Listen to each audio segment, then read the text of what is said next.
In this video, I am going to discuss about the anatomical basis of the Trendelenburg sign.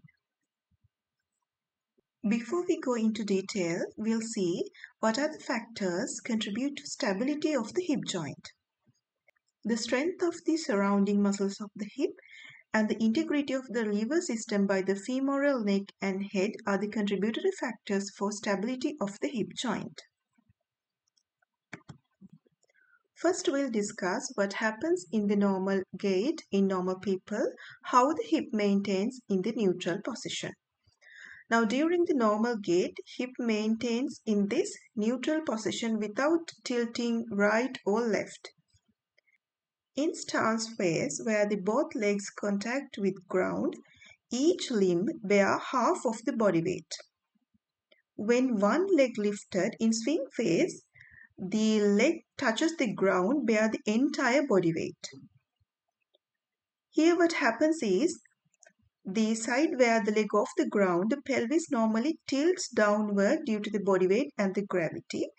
But we are unable to see this tilting in normal people. What we can see is hip maintained in this neutral position. Now, how this hip maintained in the neutral position? This is where the gluteus medius and minimus, which are the hip abductors, come into play. As example, if we talk about this picture in your right hand side, this person's left leg off the ground and right leg touches the ground.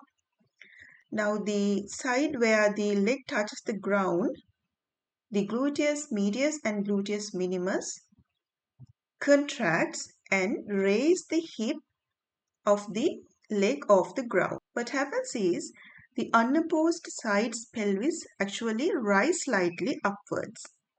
So then the hip maintain in neutral position. To this action, the gluteus medius, gluteus minimus and also the tensor fasciae lata contributes.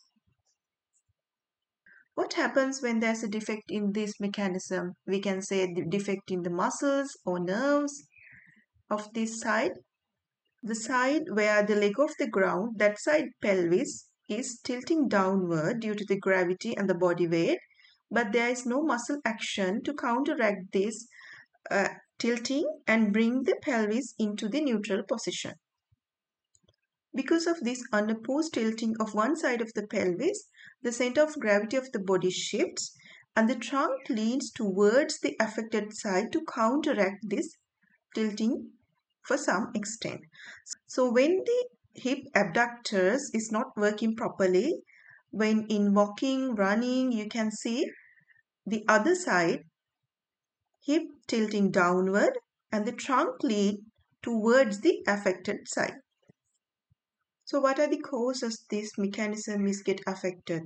Or in other words, the muscles of the hip joint or hip abductors or tendons can get affected, or the nerve supply to gluteus medius and minimus by the superior gluteal nerve can get affected, or the hip joint problem like developmental dysplasia, congenital hip dislocation, or malunion of intertrochanteric fracture. These factors can affect this mechanism. What is Trendelenburg test? It is a physical examination and we can elicit Trendelenburg sign through this examination. Now, the purpose of performing the Trendelenburg test is to identify the weakness of hip abductors. We can ask patient to stand on one leg for 30 seconds and we can offer patient to hold onto a support if needed, and we have to observe whether the pelvis remains level during the single leg stance, like this. You can see here this patient's left leg raised and the right leg touching the ground. What happens is, we can assume this is the affected side. No hip abductors working in the right side of the pelvis. The left side pelvis tilted downwards, you can see, and his trunk leaned toward the right side, which is the affected side. So the positive Trendelenburg sign characterized by drop of pelvis when lifting leg opposite to affected side and trunk lean toward the affected side. I think from this video you learn about the Trendelenburg sign and what is the anatomical basis of that. Thank you everyone. See you in another video.